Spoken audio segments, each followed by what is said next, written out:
Okay, I'm gonna make this brief. Uh,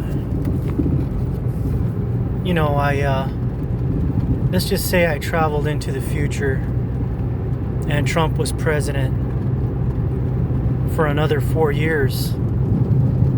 And there was numerous cities in chaos because he was president. And National Guard was during the second year of his presidency. The National Guard was in all these cities, just about every major city, because there was constant rioting, constant looting, constant chaos and racist attacks against white supremacy and the establishment and the system itself. And there was always smoke in the sky. Always. Fires were totally normal in cities. And this was all caused by pissed off liberals and their many tentacles of supporters, and there was a lot of shootings, a lot of deaths on both sides of conservatives and liberals, and there was an escalation of all of that stuff. So whatever we're seeing now in 2020, multiply it by 10, and that's what's happening in the second year of Trump being president. And of course, a lot of people don't want to see it that way. A lot of people will be like, no, you're wrong, you can't be right, you're not, you weren't in the future, you're not a time traveler. No, I'm just using sophisticated calculations. Okay, that's all I'm using, is just sophisticated calculations having to do with physics and projection. And it's simple math to people like me, but for some people it's very complicated. But think about it. You don't need to see into the future to see that this is going to happen. Now, if, let's say, Biden was the president during the second year instead of Trump, well, it would be different. Okay, because if Biden was president, then you would have the equivalent of what we're having now coming from the conservative side.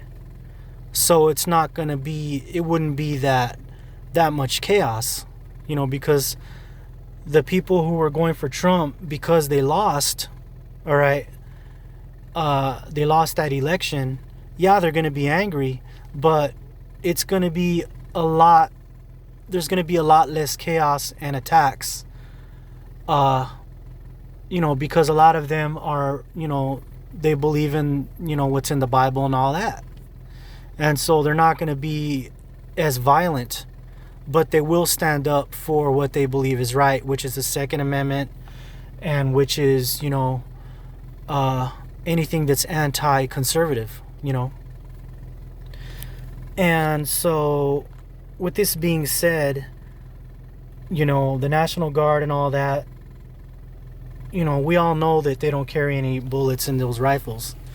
And the protesters are going to take advantage of that fact by doing whatever they think they want to do, or whatever they can do. They're actually going to start attacking the National Guard itself. And the National Guard is going to be at the same level of defense as the police, anti-rioters as the police are. They're going to be in the same position as police forces.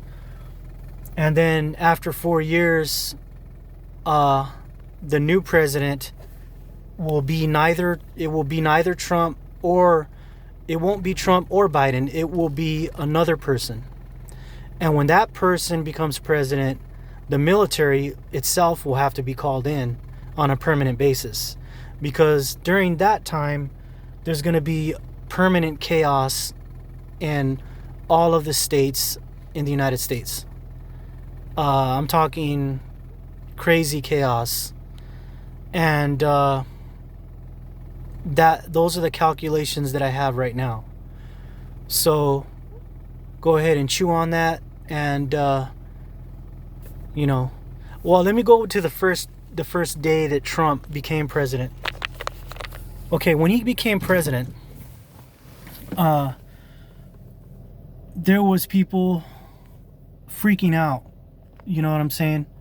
There was people freaking out like crazy. Like the liberals were going crazy, and there was a lot of schemes, and a lot of attacks started happening and escalating after the first month. Then things started getting really crazy and chaotic.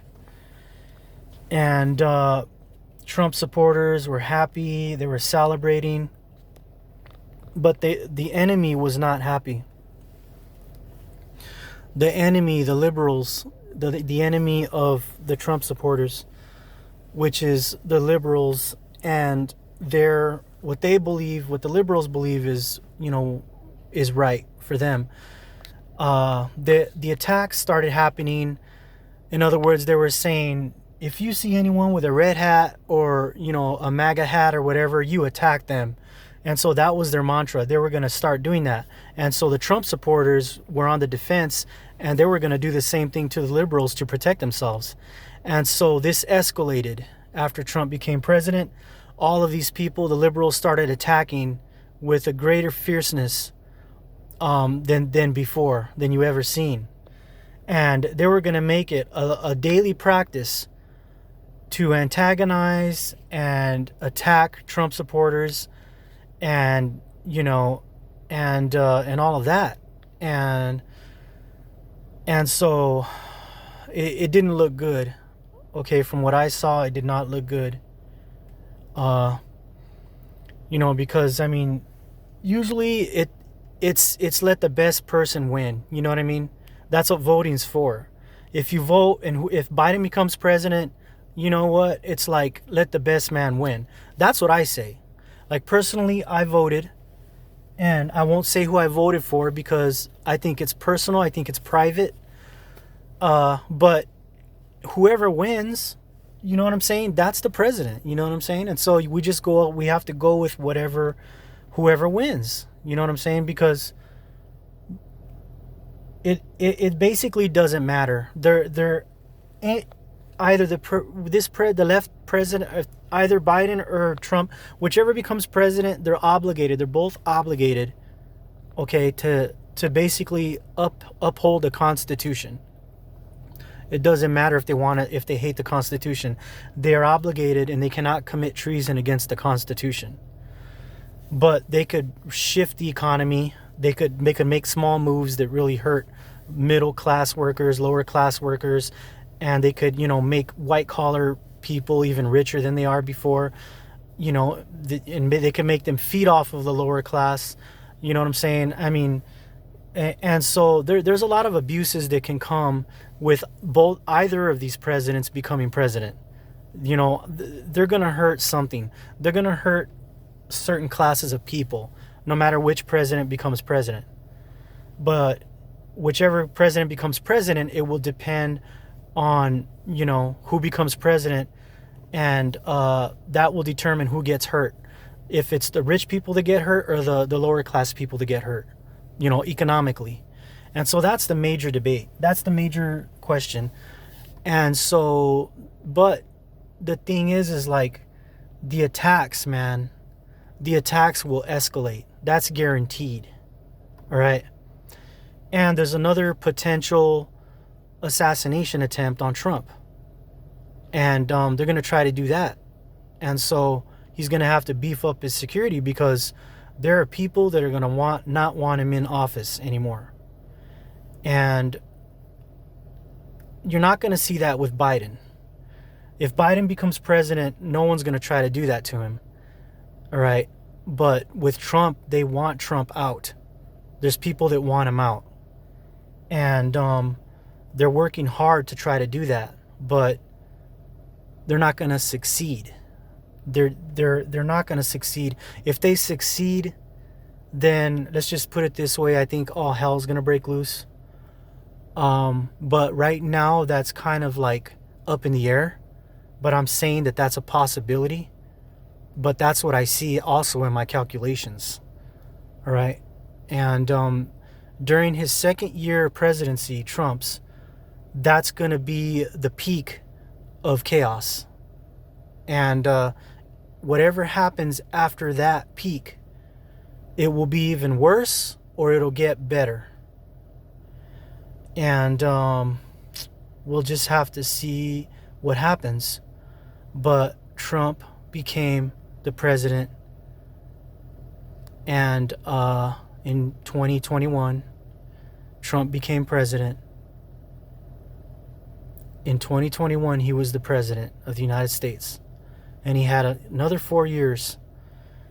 And so this election in 2020, he's going to be president. However, Biden's going to have a lot of people on his side, but Trump is going to win it again for the second time. And like I said, take that however you want to take it, but that's my calculation. And we'll talk soon. Bye.